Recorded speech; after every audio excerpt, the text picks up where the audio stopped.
Hi friends, it is me Taylor, and I am so excited because we are going live with Will Wood, who is honestly one of my favorite people that I get to work with at heartsupport because he just has like the most incredible heart and is always trying to help his fans and make the world a better place the best way that he can. So hi, thank you so much. So I am so excited to have him on because he's like just such a wonderful person. Okay, let me see if he's on here yet.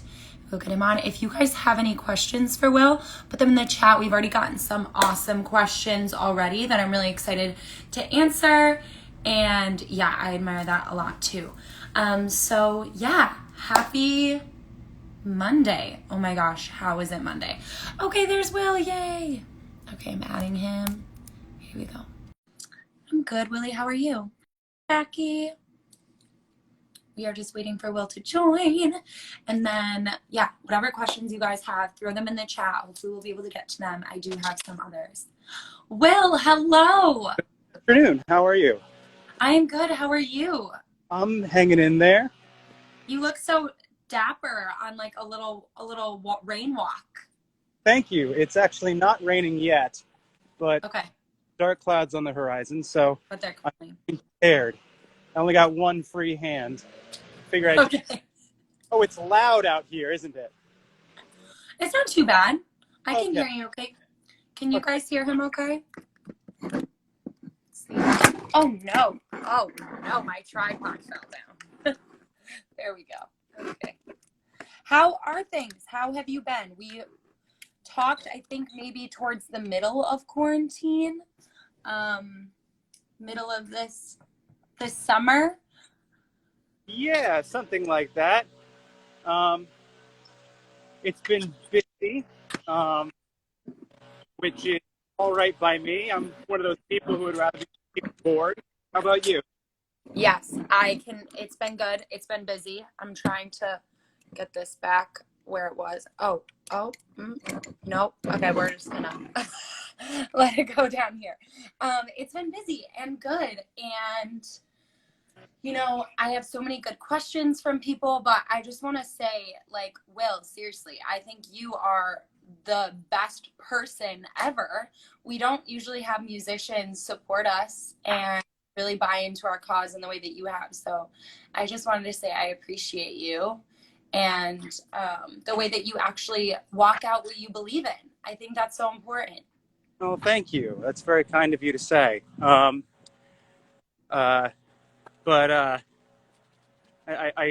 would say that those accolades go more to you than myself. After all, you dedicate a lot of time, and it seems your whole life to this stuff. I just talk about between bouts of showing off. So, Well, I appreciate it. I appreciate your sweet words too. Well, one thing I know that I kind of wanted to talk about, I know you had some things that you've been thinking about mulling over. So I want to be sure we get to those. But I know you took a bit of a break. yeah. And I think that is something that everyone should feel empowered to do. I'm wondering how it was for you, what you learned during your time off. Well, so sometime over the last few months, I became borderline nocturnal. And part of that is just due to the fact that I make my own hours, so I keep some strange hours. I've got no reason to wake up, or at least nobody else to wake up for. So I have no responsibility to anyone to maintain reasonable hours, except for myself. And if I've got a responsibility to myself, I mean, forget about it. Other people, I mean, that's one thing, but putting any work in to take care of myself, no, that kind of energy. So but that was one of the reasons why. And the other reason why was because I found myself having these uh, sort of looking for pretty severe paranoid episodes. Um, I was exactly the kind of neighbor to the folks around here that you kind of hear, whisperings about at the homeowners association. That guy who lives on the dead end who occasionally just pokes his head out of his front door, or you can always see his beady little eyes peering between the Venetian blinds. And it was one of those situations where, for a few months there, I found myself terrified to go to sleep. I guess some part of me thought that whatever the danger was couldn't get me once the sun was out. And so I started to find myself going to bed in the morning. Once the sun is up, that's when I know it's time for bed. The sun became my moon. And one night, after a particularly violent bout of these paranoid ideations, coupled with the mild hallucinations that come with it, um, I, I kind of, I woke up in a proverbial cold sweat, shot up out of bed, and stumbled my way downstairs, kind of entranced with this idea. I have to get some sugar in my system. I have to do something. I have to fill this strange, hungry void that was billowing inside of me and swallowing my fucking head up. Now, can Yeah, you're good. Okay, cool. And swallowing my fucking head up.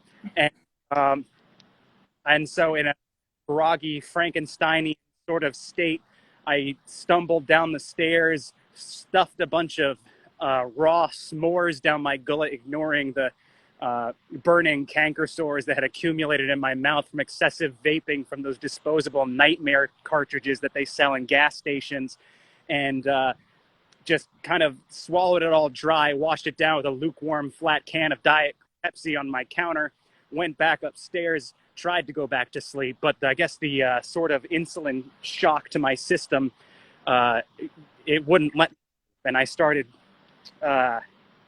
panicking. My arms went cold, my heart started pounding, and it wasn't, it was, I realized that this weird sort of, this weird state that I was in, it had a root cause. I didn't know exactly what the root cause was in that moment, but but when I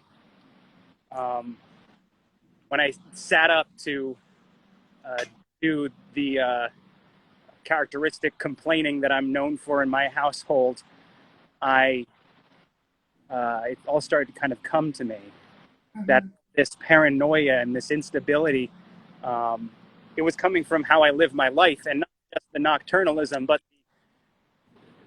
the career choice, the path that I was on. Everything just started to kind of line up. I started to connect the dots between the sort of constellations in my psyche, and I turned to my girlfriend and I said, I think it might really be time for me to consider stopping, to put this whole thing away, and to get a normal job, maybe go back to school, find something else to do with my life, dedicate it to something that's a bit more concretely helpful to people, or something like that, instead of this weird, vague sort of, I don't know, offer comfort and inspiration to folks who have been through what I've been through, or who are going through what I go through in the form of the arts, which is really just maybe more an excuse to focus on myself so much than anything else. I don't know. Maybe it's a justification for the fact that I live a purely capitalistic lifestyle, but I wanted to do something more concrete, and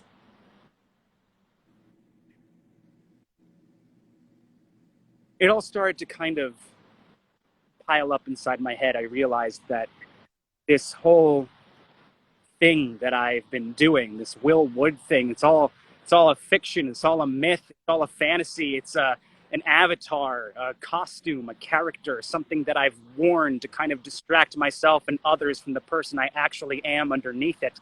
That sometime in my childhood, stuff started getting real weird around like 12 or 13. I started trying to find sources of self-esteem that I couldn't find within myself due to whatever kind of weird shame was governing my relationship with myself at the time. And so I started writing songs and giving myself this persona, started building up this version of myself in my head, this grandiose, over the top, would be legend sort of character that I started to kind of explore in my adolescence as a means of distracting myself or making up for myself.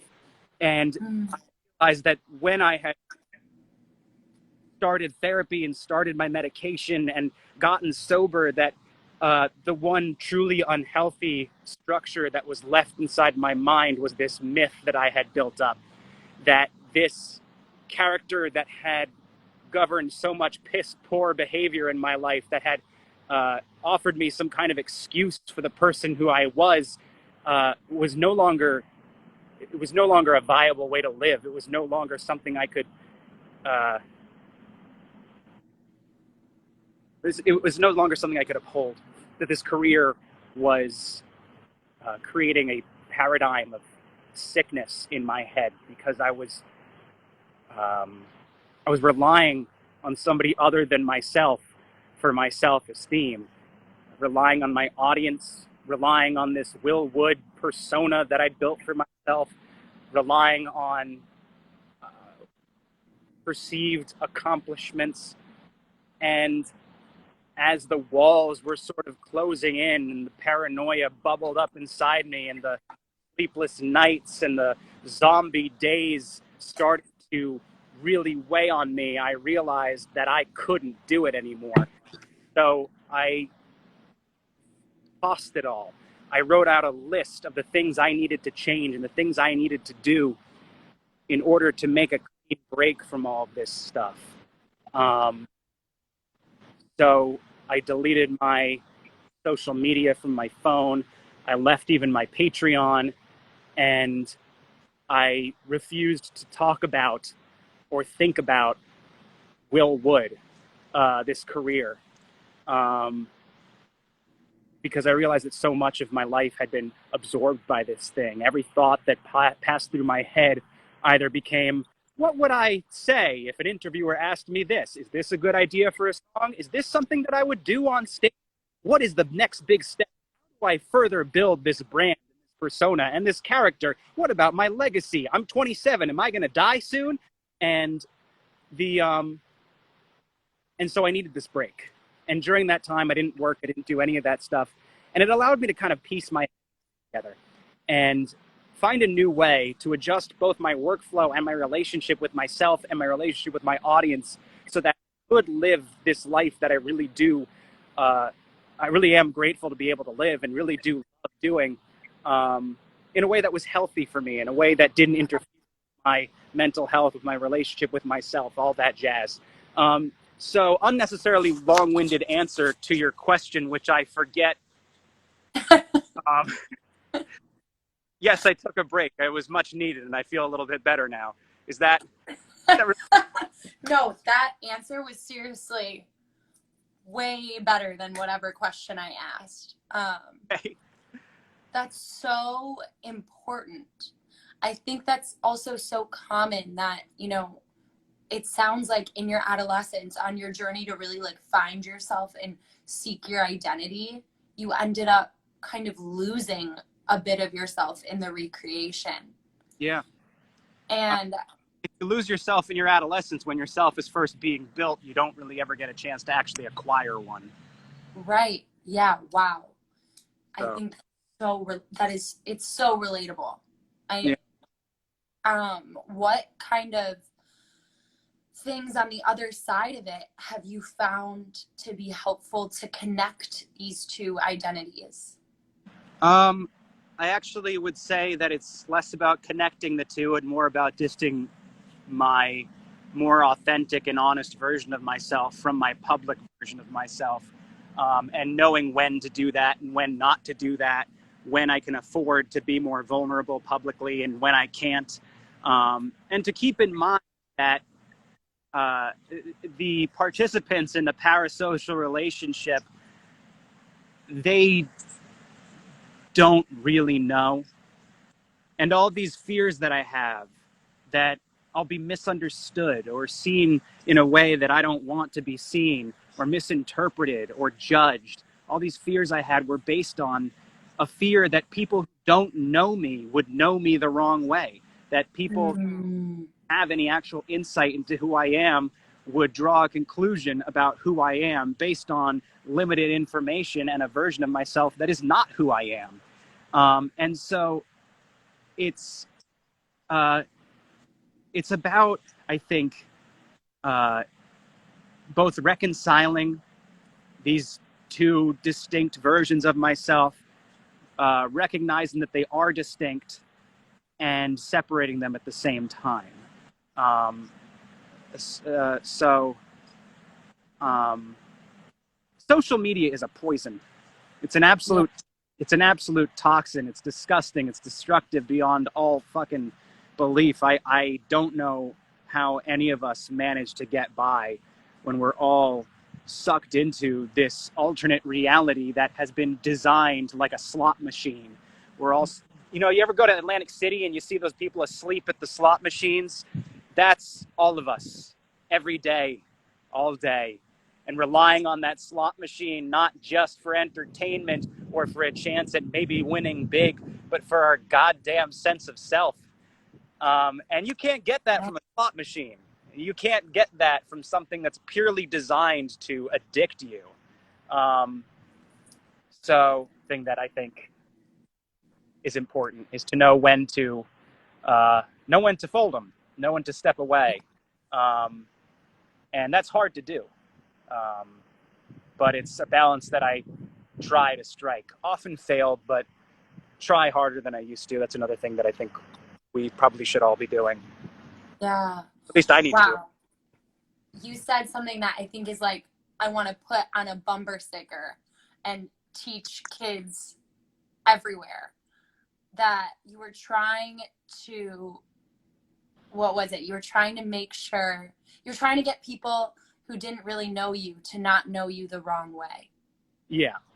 And that is something like, whoa, that just hit me like a ton of bricks. I was like, oh, I do that. I feel like I'm often thinking like, oh, if someone goes to my social media, are they going to think a certain type of way of me, when there's like actually so much more nuance to who I am than what you could ever show on a grid or a picture and a caption. Yeah. Like we all exist as these creatures who are a balance of darkness and light. And if you're only exposing people to your lightness or to certain pieces of you, it's impossible. That's so good. I was trying to get people who don't even know me to not know me the wrong way. Yeah, I think you can't control how people perceive you. You can try to, but if you try too hard to, you'll kind of be trying to grab smoke. There's like there's no way to actually do it. It's an impotent attempt. That's not the word. Impotent effort. It really can't be done, at least not in any real sense, on any deeper sense. And so it's something I think we're all kind of trying to do right now. And that,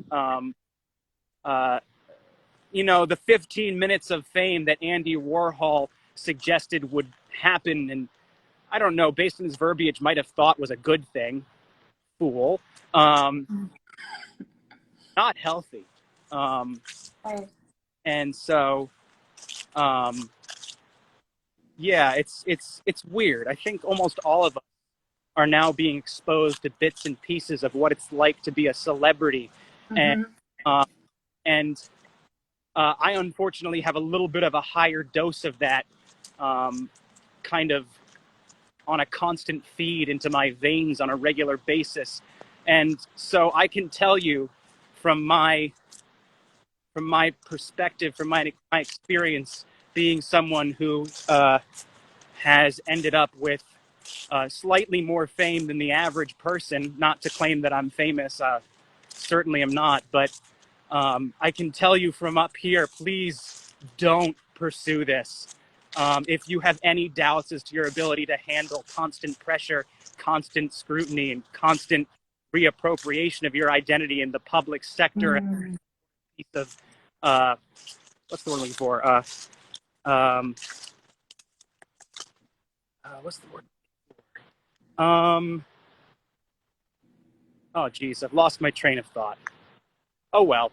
Anyway, um, that train was probably going nowhere anyway.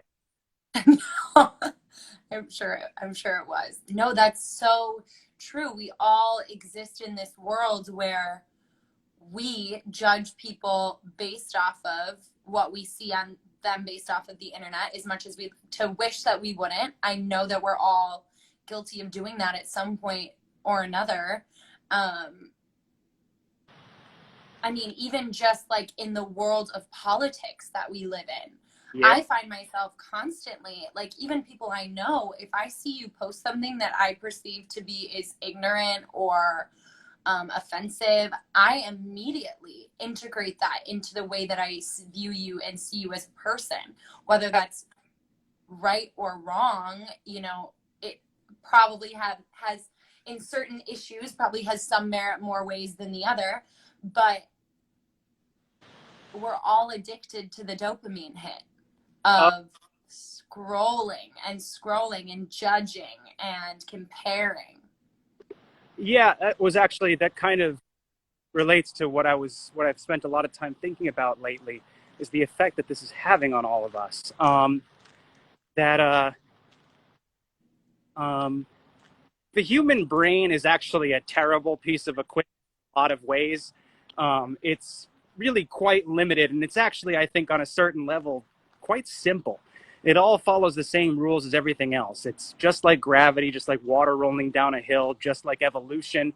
It's the pieces fall into place, just like anything else. It kind of just works by necessity, not by will, not by force, not by intention, but because it has to in a certain way. We've all evolved this strange circuitry, this automated system inside our heads with our reward circuits, our dopamine, however that stuff works, that Mm-hmm.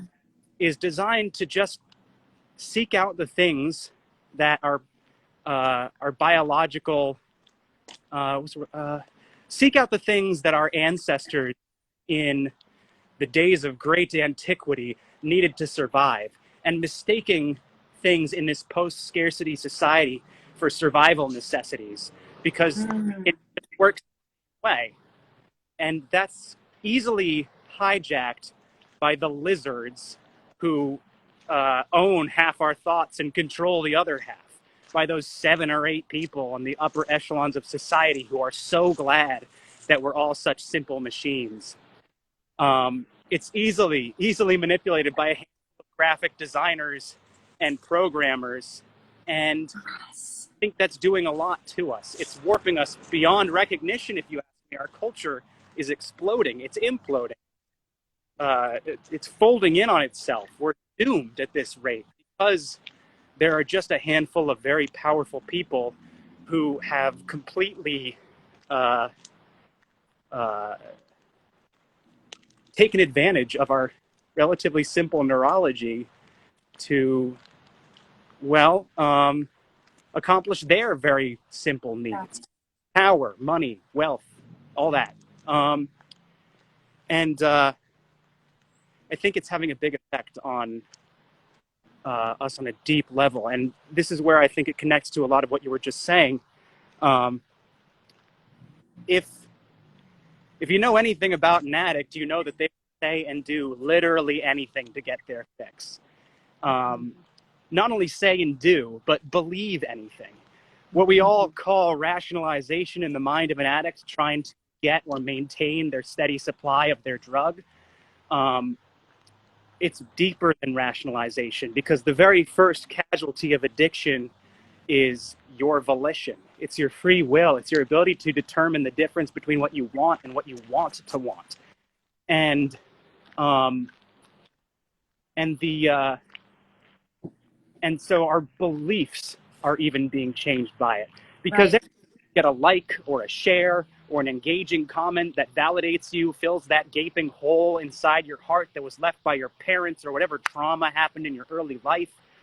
Mm-hmm. You get that dopamine hit. You get that Yeah. thing that your neurology mistakes for a biological need. And dopamine is not the joy chemical like people think. It's not the fun times chemical. It's the hunt chemical. It's the seek chemical. It's the one that's released that tells you keep going, keep pursuing. You need this and you need more. And we haven't evolved to have the necessary chemistry to easily know when to stop. We don't have a, well, that's enough. I think that I should probably cool it chemical. And so we're all getting wired into this addictive cycle. And and as somebody who has been addicted to many things in his life, in addition to our volition being compromised and this phenomenon of rationalization, there's also the escalation that's inherent to the process. And so every time you churn out a hot take and it gets you your fix, you're going to need a hotter take next time and a hotter take the next time. And the next thing you know, you're utterly radicalized into a worldview that has little to no bearing on reality. And the people who have the hottest takes get the most attention are the biggest junkies, and the people who are the biggest junkies are the people who are controlling the narrative right now, who are in discourse, who will punish you if you dare fall out of line, because if you dare fall out of line, you're compromising their access to their fix. And so we're all kind of relying on the cultural gatekeepers and tastemakers and purveyors of popular opinion to tell us what is acceptable behavior and to control us and keep us in line if we fail to meet their standards of this new version of our reality. But to do that, while it seems practical and safe and seems right and feels good, is really to let your life be dictated by fucking junkies. And, Yeah. That ain't good. And it's, and so, yeah, we end up judging each other very harshly, but we do so by standards set by the social media equivalent of a crackhead who found a soapbox. Wow, yes. I think I may have gone a little bit overboard there. I apologize. Getting a little bit more venom than I intend to. I think I got angry recently because of some of the most recent impotent cancellation attempts that have come against me. It's just one after the other. I don't know how people are taking this cancel culture thing seriously anymore because, good Lord, you're destroying it. People are getting so carried away that it's going to make it so that people who are genuinely in need of being deplatformed, who are genuinely need to be stopped, aren't taken seriously and aren't considered viable actual threats. And so I get angry at that for sure. But that's not even... That's neither here nor there. I don't want to come across as somebody who is somehow categorically opposed to what we're currently identifying as cancel culture, because obviously things are a lot more complicated than that, and I don't want anybody to mistake me for some conservative talking head or something. But I'm concerned about anyone who's trying to cancel culture you. Like, I would like their names, please. Let me speak to them kindly. It'll be nice. I promise. It's that social media is so mired in our sense of identity, and is so controlling to our sense of identity, and so it adds a lot of fuel to a very difficult fire in that sense, and it creates a lot of narcissism in people who are otherwise intelligent, forward-thinking, sensitive people. Yeah. So Yeah. I feel like I may be hijacking this into an ideological sort of thing, and I'm not trying to. No, I'm with it. I'm like following, tracking, agreeing on everything. Okay. I think one thing, like just on that idea of social media, what can be so, or what is so insidious about it is it changes our beliefs like 1 degree at a time, tiny, minuscule degree at a time. So you don't even know it's happening and you think that you were choosing it. Right. And it's so terrifying.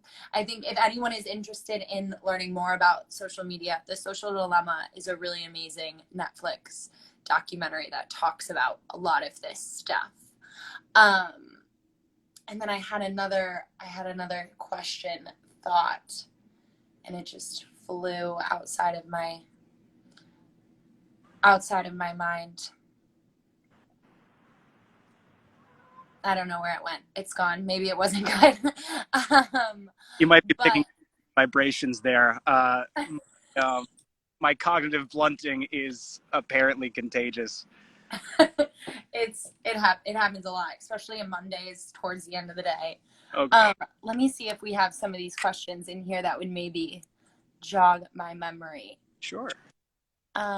Oh, these are so good. Oh, this is a really interesting question. I feel like we can probably ramble off on a bit.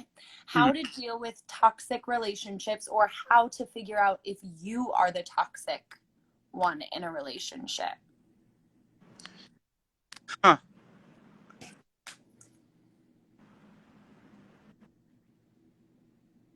I wish I had a response to that. I don't Yeah. know. One? Yeah, I mean, I think that's a really good question. I think the fact that you're thinking about if you are toxic is really important. Yeah, Um, like just taking a stock of your behavior and asking yourself for the motivation of why you are doing things. I remembered my thought now. We'll come back to it. But I think in therapy a lot I see people using words like, "Oh, I just want to help them," when what you want is to control them. hmm. And so, like, a good question to ask yourself is like, if helping them means me not getting what I want, do I still want that for them? If loving them means that they don't love me, do I still want that for them? And like checking in on your motivation for relationship. And then Yeah, also like toxicity in terms of how to notice if it's happening. Like if things are always up and down, that's like never a good sign. If there's always like a fight, if someone's easily triggered, if there's any emotional or physical abuse, like that is toxic. yeah. I think the second you're wondering whether or not you might be a toxic person in your relationship is the time for you to take action to ascertain that you're not one. Because at the end of the day, it doesn't matter whether or not you can or should apply that label to yourself. What matters is your behavior. And so, for instance, there have been many times in my relationships where myself, oh my goodness, I'm an absolute monster. I'm a wreck, and I'm an emotional terrorist, and I'm toxic as all hell. Um, and all that has done to me is give me less reason to better myself. Because Right.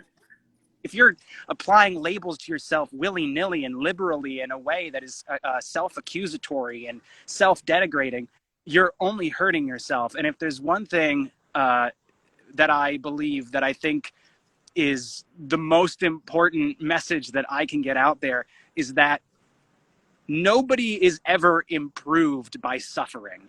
Nobody is Mm. ever nobody ever becomes a better person by treating them like that they're not a good person. Nobody ever recovers in pain. Yes, there are crucibles, there are people forged in fire, there's all of that. But if you're just self-flagellating all day, you're not going to get anywhere. Your back's just going to be in ribbons. You're going to be bleeding all over the place, and that's not conducive to a healthy relationship. So if you're wondering whether or not you're toxic, I think that that's the time to start making some effort and stop thinking about whether or not you're toxic, because labels like that only do so much. Yes, they can be helpful to identify difficult situations that you should get out of, or that you should make significant efforts to change right away, but it can also be destructive, and it can also be it can also interfere in progress. And that's one of those things I think gets thrown around so liberally right now. And another thing that, once again, I think the more we are too, just to use the word liberal again because it works here, too liberal with our use of certain very strong words, the less that word is going to mean. Um, Mm. and the less seriously that thing is going to be taken. So when we go around saying this is toxic, that's toxic, you're toxic, I'm toxic, all we're doing is making the word toxic sound like a fucking joke. And Mm-hmm. that I don't think that's going to change. We can't turn that around. So it doesn't matter whether or not we use the word toxic, because there's probably a more effective word for your behavior anyway that we just haven't stumbled across yet. But that word will get the same treatment too eventually. So words are just signs. They're just signs to certain things. And if we start putting those signs everywhere, people stop knowing the thing. Yes. Um, Yeah, yeah, someone just said when people learn the word gaslight. I think that's another really good example of words that should hold so much weight, should be so powerful, but have been kind of like thrown around and no longer hold the weight that they once held. I agree. Nowadays, the word gaslight is really just a synonym for lie in public discourse, and everybody. This isn't me trying to make excuses for anybody's piss poor behavior or anything like that. It's just to acknowledge that everybody lies sometimes. Nobody's perfect, and everybody lies. Good Lord, does not everybody gaslight? Um, Right, right. Gaslight is psychological torture. I mean, you know, if you read like Turning of the Screw, that's gaslight. Mm-hmm. Mm-hmm. Uh, Gaslighting isn't saying, no, I was out with my friends, don't worry about that. It's shitty to do, but it's not gaslighting, and you shouldn't be applying such heavy fucking words to normal everyday bullshittery, because everyday bullshittery is on a wide spectrum, and everybody is guilty of it. And if you claim you're not, I suspect you're extra guilty. Yes. So, Yeah. So good. So important. I think it's so especially important for, we're at the age, the generation where we like know what these words actually mean. Like we know toxic and gaslight have that example from the Turning of the Screw as references of what it should be. It's really scary to think about kids 20 years younger than us, 15 years younger, who don't have the reference point, so don't have a range, quite the vocabulary. There needs to be new words, new meanings assigned so that they can have the same level of expression. I agree. And I think it also just comes back to the social media problem. I think it does. Once Yeah. again, the hottest cake to get us our fixes, the strongest words. It's the things that generate the greatest reaction. And it's also about identity. It's about identifying with suffering and with pain, and this idea that you're only valid if you've suffered the most you possibly can. Mm-hmm. So no Mm-hmm. one wants to admit that their girlfriend was just kind of mean to them. They all want to say, I was abused, because nobody listens to them unless they use a very powerful word. And that's a problem. And I think that's at the core of a lot of issues with our discourse surrounding mental health right now, is this idea that you're not valid unless you have a doctor's note. You're not real unless somebody out there with a PhD or a plaque on their wall, or at least some kind of qualification or certification, has come up with a word for it. Unless there's some fancy, scary name for it, you're not real, and your suffering doesn't matter. And it's leading a lot of people to self-diagnose and ruin the meaning of actual diagnoses. It's leading a lot of people to be diagnosed unnecessarily. It's leading a lot of people to fight and be at each other's throats and hate one another over nothing. Yes. And so I wholeheartedly agree. I think it's nearly every word that our generation has in our jargon to refer to very serious things is going to refer to less and less serious things as time goes on. Oh Oh, no. I was able to use my umbrella to catch my hat. Back on. Nope. Oh my gosh, that's amazing. Anyway, Yeah. yeah, Wow. Such an important point. I think what people forget, or what is lost, is that suffering doesn't have to be a comparison, because it's not something that can actually be compared, because it's all relative.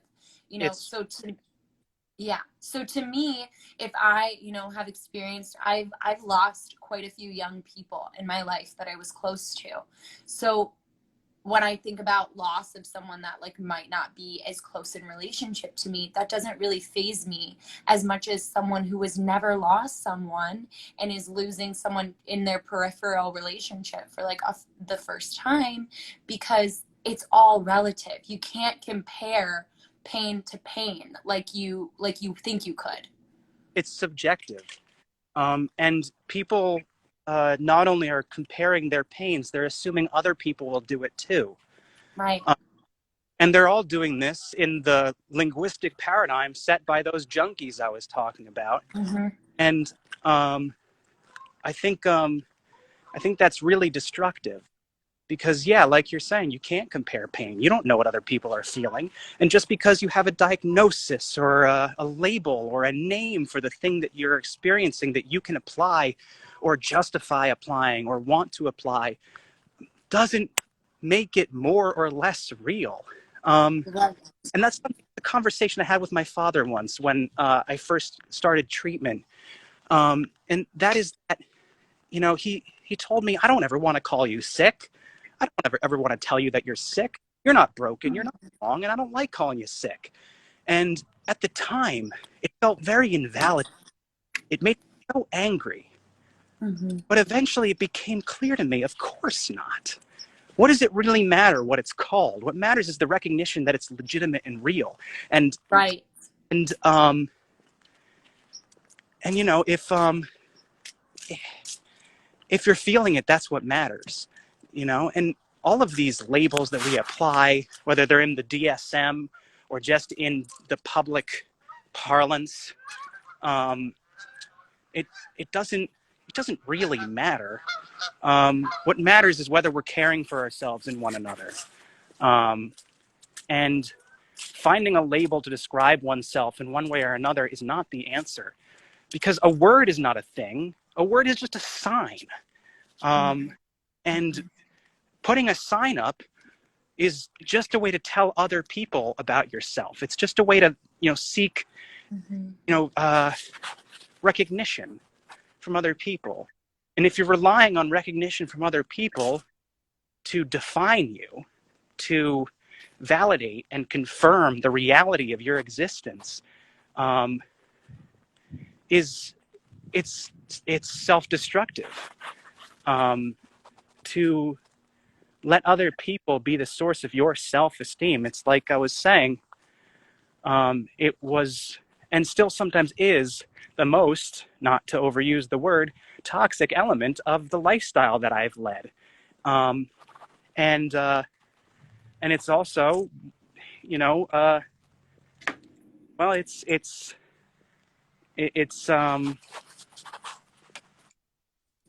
sucks. It's not good. And it's bad for everyone. Yeah. I don't. I could No, ramble. it is. And it makes me think about how that impacts the way that people who are really suffering act. You know, I'm not sure if there's any validity to this, but I imagine that there are kids these days that are trying to be taken more seriously by engaging in self-harm so that people actually believe that what they're going through is real and valid, Yeah. instead of just having people in their lives make them feel like what they are feeling is real and valid because they are a person. Right. Yeah. And it's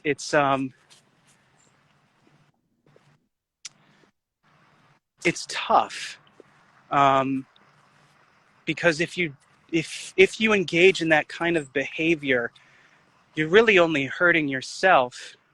I mean, you are hurting yourself. You're also hurting people who to whom those labels are necessary in order to function.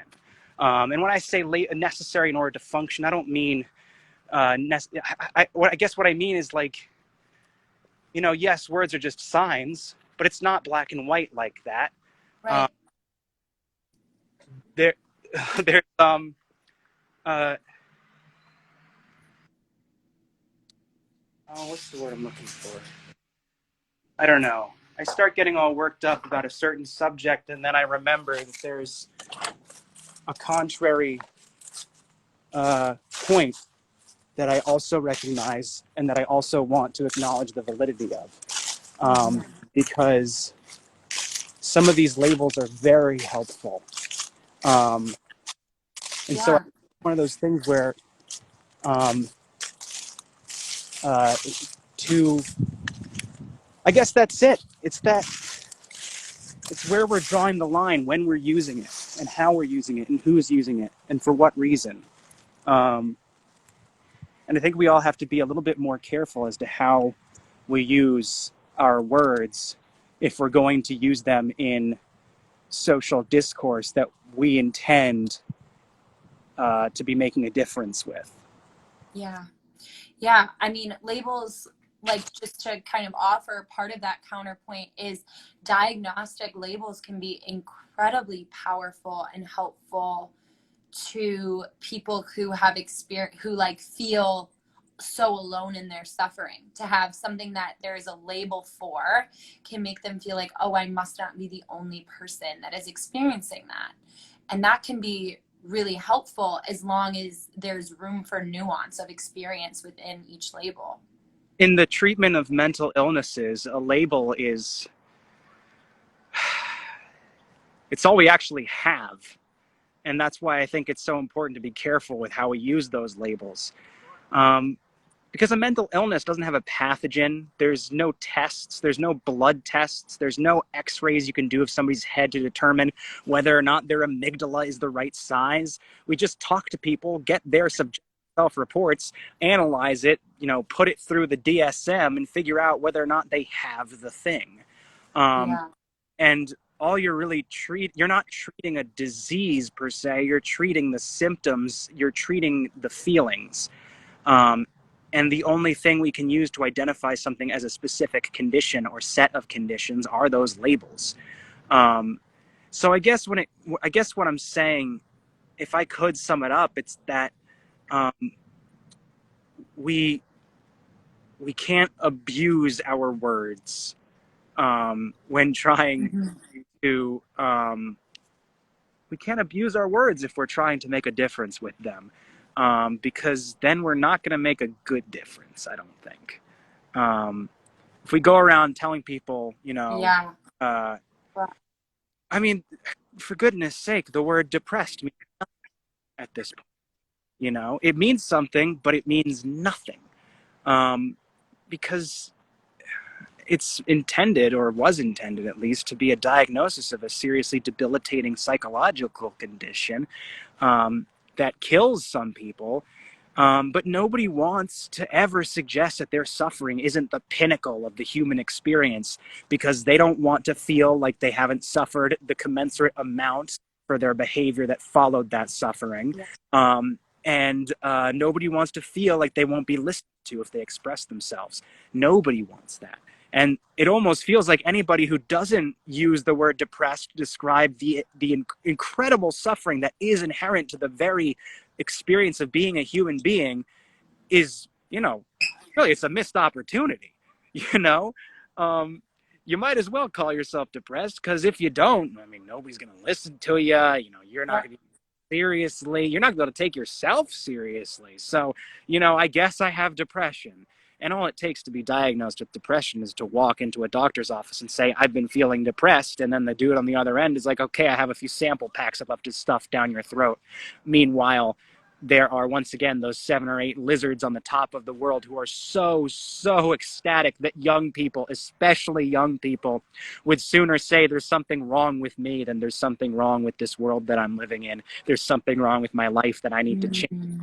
No, I'm broken. I'm wrong. I got brain chemistry issues. I have a chemical imbalance thing that is not, scientifically speaking, is not true. And I can't be fixed without these beautiful, incredible miracle drugs that, thank you, Daddy Capitalism, have bestowed upon me. Yes, they work. And yes, chemicals are everything. And our chemical systems being all screwy is the cause of a lot of issues. And we don't know how to fix those things. And so, yes, there is use for those things. I take my meds every day. But we can't be worshiping this paradigm. We can't be clinging to this stuff, because when it comes down to it, I think a lot of these self-applied labels and all that stuff are a means of maintaining and clinging to a sense of self that we don't know how to find elsewhere. Have I completely lost the thread? I'm sorry. No, Like that was I'm, no, that was so good. No, it's so good. It's so true and important. I You said something like we have to be more careful with our words. And again, it all comes back to social media in this world where you can just fire something off as fast as possible and get it out to the world so that you can fire off your next thing as fast as possible and get as much attention. But doing that doesn't allow the you to place value and importance on your own words or on the words of others, because it's constantly in this ever cycling stream, and it'll only last in the universe for like 15 seconds right, before you have to post your next thing to get something on the next train. right. Never ending terrible cycle. Okay, let's see what questions we have here.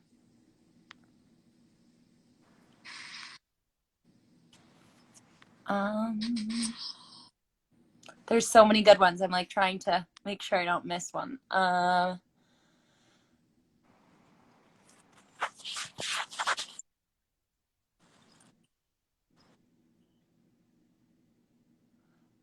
Okay, I think this is kind of interesting thinking about what we were talking about earlier, Will, in your experience as an artist. Any tips for young artists who are struggling and worried about their future? I guess I kind of feel like I don't really know if I have enough information based on that question to give a responsible answer. Um, Struggling financially, struggling emotionally, struggling personally, I guess all of. I think it all depends on how badly you really want it and why you want it. If what you want is what you really want, when you really dig inside yourself and try to figure out what it is you really want and why it is you really want it, if it's coming from a place of seeking to replace yourself with a version of yourself that you have control over, that you get to create as art, if it comes from a place of trying to make up for your flaws, if it comes from this place of, you know, that kind of need, then maybe you need to consider what you're doing. I don't want to be, I don't want to be a cynical person. And I am an idealist at heart. I think every cynic is a wounded idealist who is trying to maintain their idealism, but just can't because the world is terrible. Um, and, and so I hesitate to say it because I know that there is deep-seated Disney bullshit inside my fucking guts. Me, believe in yourself, man. You have two options: either believe in yourself and risk failure, or don't believe in yourself and guarantee it.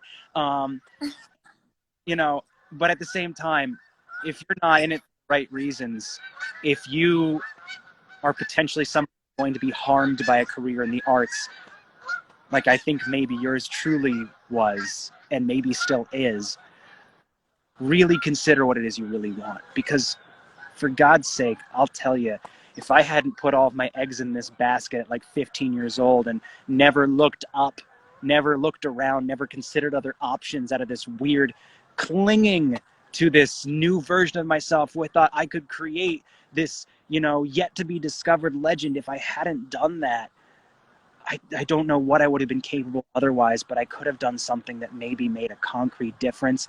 And I know it sounds like surrender, it sounds like giving up, but only in the symbolism and symbology of our current culture and the legends of our current culture.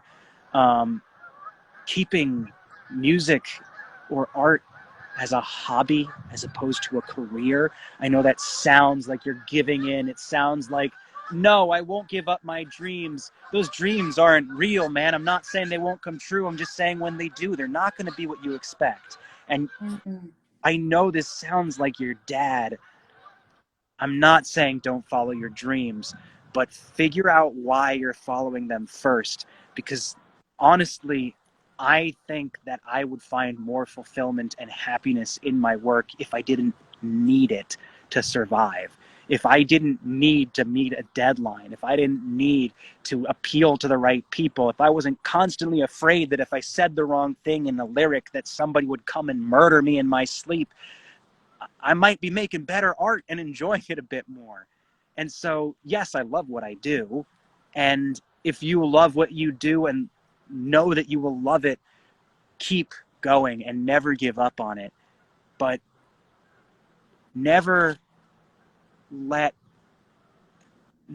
the legend consume you. Never let the mythology of the idea of the successful artist take over. Because never making it doesn't matter. It doesn't fucking matter. Um, That's really good. so, Yeah. Well, first of all, we only have a couple minutes left, but first, Will, what you do makes a concrete difference in our community, a huge concrete difference. So I know our community is just above and beyond thankful for you, and I know yours is too. So thank you. okay. I'm curious about one more thing. What is a mental health question that has been floating around in your mind lately that you've been working on, trying to understand, grapple with?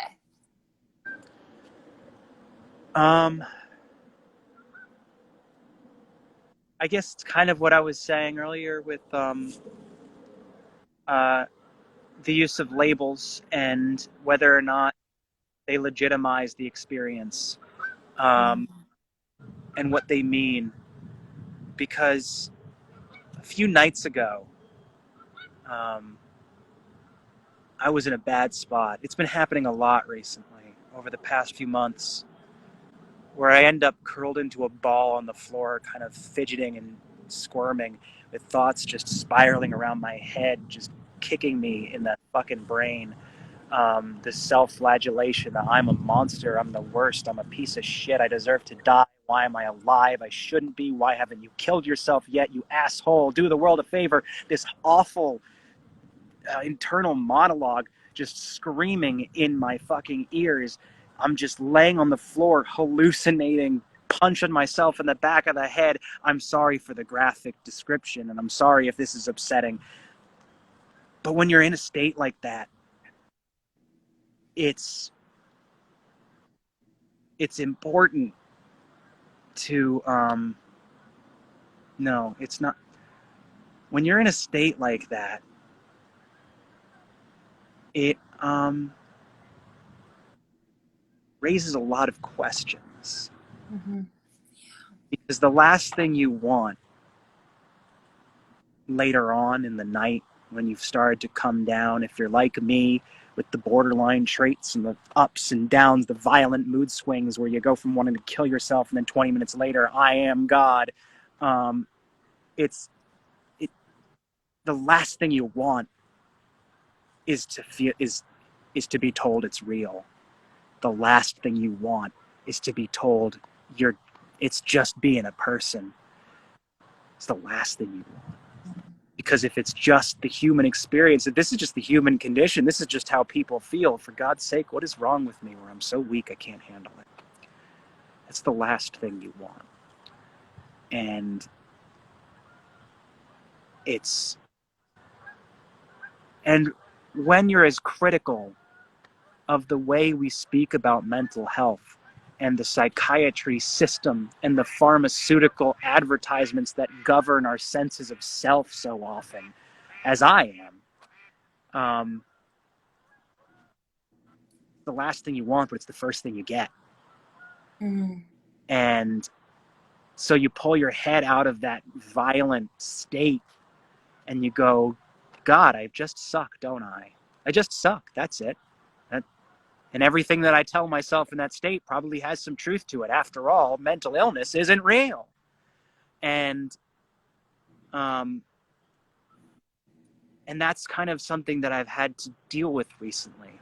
I've gotten diagnoses. I've been in therapy for years. I take my mood stabilizers. I don't know if they work, but I work at it, and I operate under the paradigm of the thought system that is considered to be the best we've been able to come up with in regards to treating these feelings, treating these experiences, and regarding them as medical conditions. I operate underneath all of that, but at the same time I go, this isn't a disease. This is my soul. This is who I am. And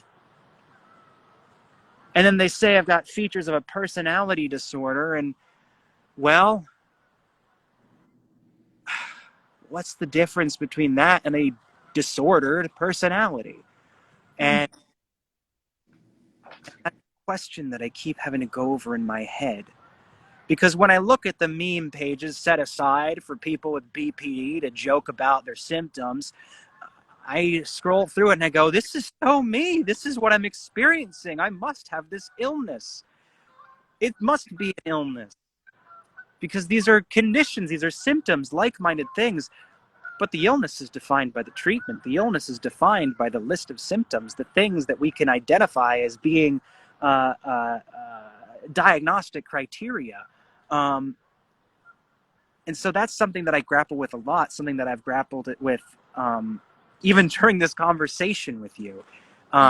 Something that, if you listen to my song, Marcia, Thank You for the Dialectics, But I Need You to Leave, is something that I really struggle with, and something that I really, I see the world struggling with. I see one half of the world saying, it's not real, pull yourself up by your bootstraps, get a grip, man, slap yourself around, drink a beer, and go take on the world. And you got the other half of this conversation saying, I'm broken, I am permanently, unfixably broken, I have a disease, and nobody can save me but Pfizer and AstraZeneca.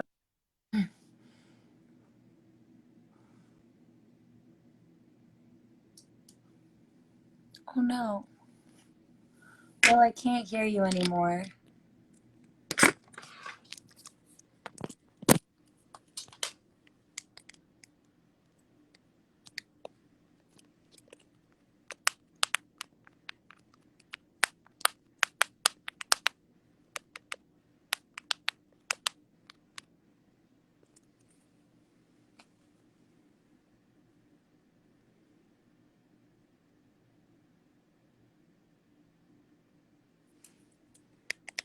Well, we can't hear you.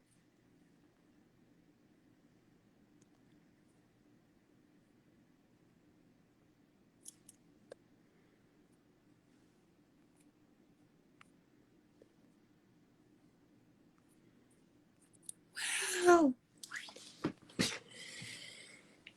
We can't hear you. Oh, now I can.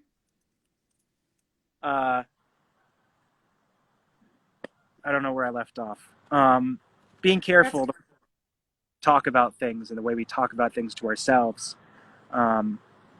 Because odds are, if you're struggling with something, I guess the thing to myself is they're not able, doesn't actually make the difference as to whether or not it's your fault, whether or not it's you are bad, you have flaws, not a disease. It's not about the label. It's not the DSM that tells you whether or not you suck or you're sick, because it really doesn't matter. It hurts either way, and it's something that you can't help either way. Maybe. I don't know. I think I might still be grappling and just doing it out loud right now. So that's what I've been dealing with. How you been? Well, thank you so much for sharing that. I think it's so important. And so rare that we get people who paint real pictures of what their experience is like in a really honest way. And it's important and it's powerful. And it's a big question. I tend to believe that it's not that people suck. It's not that you suck. It's not that I suck because of the things that we deal with. If anything, I think that maybe it's just that our eyes are more open to the world and all that it is in its goodness and terror, and we're unable to shut them when to ignore the painful stuff, whether that be parts of ourselves or the world around us. The I human think, mind is an immensely complicated thing, and like anything, there's entropy. There's things that don't work the way we want them to, but that's really all that we can say is what we want, not what's right, not what's on purpose, not what's broken versus what's fixed, but what we feel, I guess. yeah. That what you're saying is in many cases quite true. I think so. Yeah. Well, Will, this was such a wonderful conversation as always. I'm so thankful for this dialogue and this back and forth about like so many important and super real and deep and existential-esque questions. And I, again, am just so thankful for what you give to your community and to ours. I know it makes a difference, and I hope that you'll believe it too. Thank you. Yeah. Yeah, thanks for having me again. It's always a pleasure. But again, sooner than later. And Yeah. everybody who tuned in, thanks for tuning in. Thanks for your questions. Please, if you guys are coming from my page, give Heart Support a follow. They're the people I do my fundraiser live streams for most, and they really do a great thing, and they offer a lot of really helpful resources for people struggling from mental health stuff. So yeah. Yes. Thank you so much, Will. And go to Will's Patreon, stream his music on Spotify. Give him all the love on the socials. Make it a little bit of a better, happy place. Cancel out the cancel culture. And hopefully we will see you again really soon, Will. Thank you so Yeah. much. Have yourself a good night, huh? Take care. You too. Bye.